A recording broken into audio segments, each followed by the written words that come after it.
জঙ্গলের মধ্যে একজন লোককে বিশাল বড় এক বাঘ পেছন থেকে তাড়া করলো। তখন সেই লোকটি প্রাণে বাঁচার জন্য তার সামনে থাকা একটা কূপের রশি ধরে কূপের মধ্যে ঝাঁপ দিল। লোকটি যখনই নিচের দিকে তাকালো, দেখতে পেল কূপের নিচে বিশাল বড় এক অজগর সাপ হা করে আছে তাকে খাওয়ার জন্য।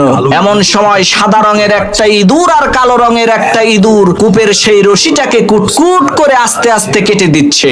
যেই রশিটা ধরে সেই লোকটি ঝুলে আছে, হঠাৎ করে সেই লোকটি দেখতে পেল কূপের মধ্যে মধুর চাক।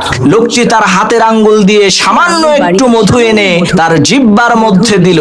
মধুর স্বাদ আর মিষ্টতা কূপের উপরে বসে থাকা হিংস্র বাঘ, কূপের নিচে হা করে থাকা ভয়ঙ্কর ওই অজগর সাপ, সাদা আর কালো রঙের ইঁদুর সবকিছুর কথাই লোকটাকে ভুলিয়ে দিল। প্রিয় ভাইরা আমার, ওই লোকটা আর কেউ না, ওই লোকটা আপনি নিজেই। কূপের উপরে দাঁড়িয়ে থাকা ওই বাঘটা হচ্ছে আপনার মৃত্যু, যা আপনাকে প্রতিনিয়তই পেছন থেকে তাড়া করছে।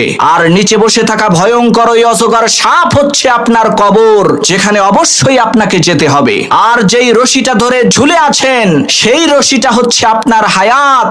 সাদা রঙের আর কালো রঙের যেই দুইটা ইঁদুর কুটকুট করে আপনার হায়াতের রশিকে কেটে দিচ্ছে, সেই দুইটা ইঁদুর হলো দিন আর রাত। আর এত বিপদে থাকার পরেও আপনি যেই মধুটুকু খাচ্ছেন, সেটা হচ্ছে দুনিয়া। এই মুহূর্তে যেখানে আপনি ডুবে আছেন।